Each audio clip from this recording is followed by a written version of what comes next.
잘들 지내셨죠?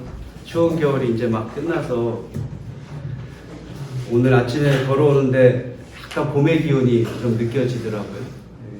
또 환절기에 환자들이 많이 올 때 많이 더 힘드실 텐데 힘주시길 기도하겠습니다.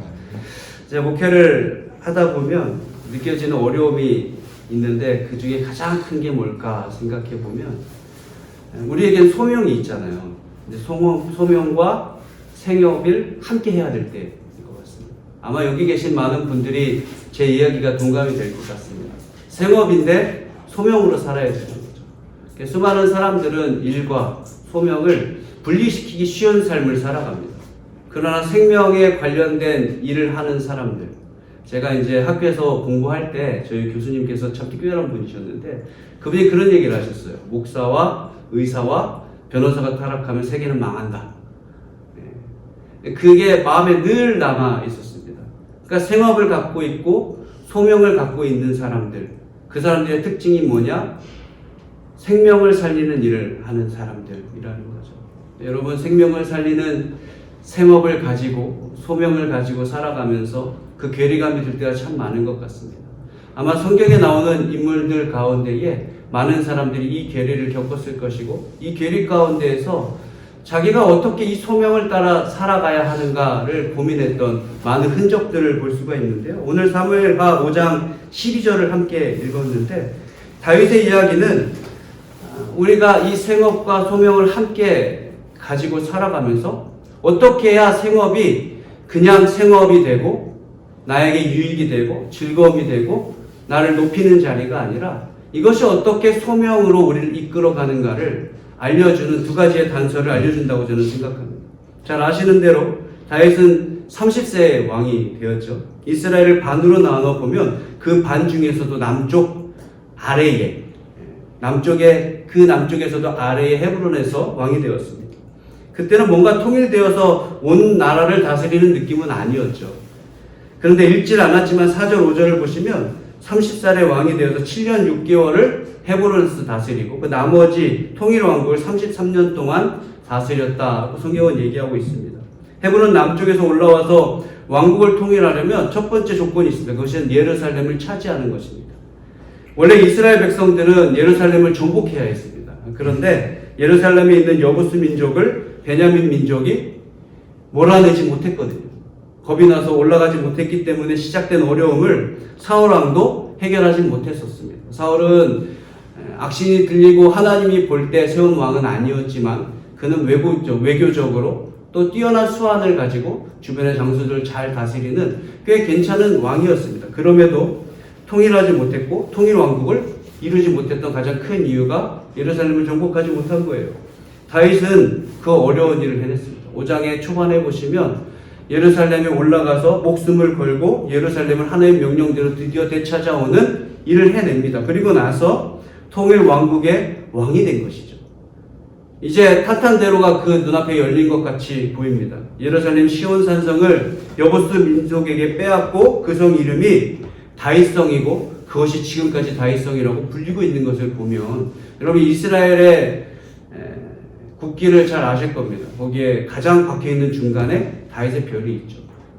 그때의 영광을 되찾고 싶은 거거든요. 땅을 되찾고 싶어하는 열망은 그때부터 시작된 것입니다. 그러고 나니까 11절을 보면 두로왕 히람이 사절단을 보내서 다윗을 위해서 집을 주어주겠다라고 얘기합니다. 주변에 있는 많은 국가들이 수교를 맺고 싶어하고 관계를 맺고 싶어하고 그런 나라가 되었고 부강한 나라의 왕이 수장이 다윗이다. 성경은 얘기하는 거죠. 오늘 우리가 함께 읽었던 12절의 말씀은 그런 다윗이 가지고 있는 현재의 상태의 마음을 알려주는 말씀입니다. 너무 신기해요. 이 다윗의 위치와 상황을 다시 생각하고 제가 한번 읽어드릴 테니까 다시 한번 들어보시기 바랍니다. 다윗이 여호와께서 자기를 세우사 이스라엘 왕으로 삼으신 것과 그의 백성 이스라엘을 위하여 그 나라를 높이신 것을 알았더라. 한없이 높아지는 자신에게 지금 뭐라는 거예요? 분명한 한계를 두고 있습니다. 한없이 높아지는 자기의 나라에 자기의 이름을 하나님 아래에 제한을 두고 있습니다. 하나님이라는 한계, 하나님이라는 제한 스스로 두고 있는 거죠. 다윗은 현재 자신을 누가 왕위로 세웠는지 그리고 왜 왕이 되었는지 정확하게 알고 있다고 성경은 얘기하고 있습니다.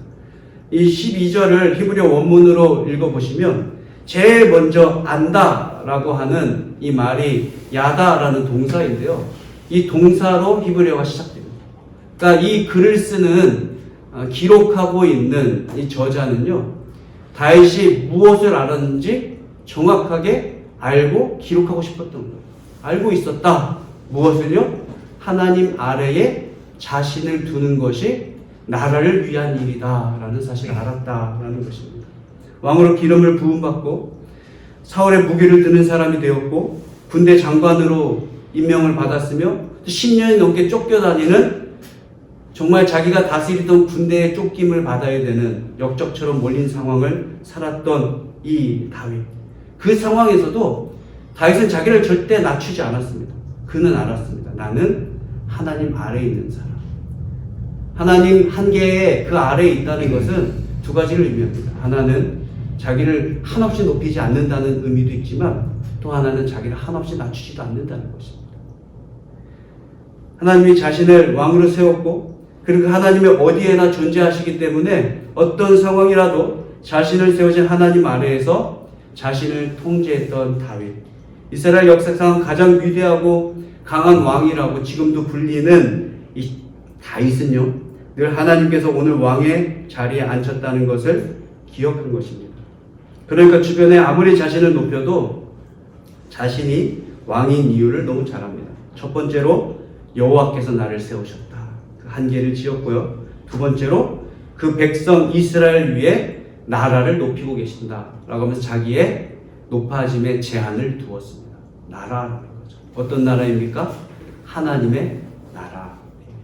내 나라가 아무리 부강해져도 하나님 나라 안에 있다는 제한을 스스로 둔 것입니다. 보통은 나라가 부강하면 왕이 높아지는데 백성을 위해 나라의 이름을 하나님이 나게 하신다라는 것이죠. 이게 세상과는 다른 하나님 나라의 왕의 모습인 줄로 믿습니다.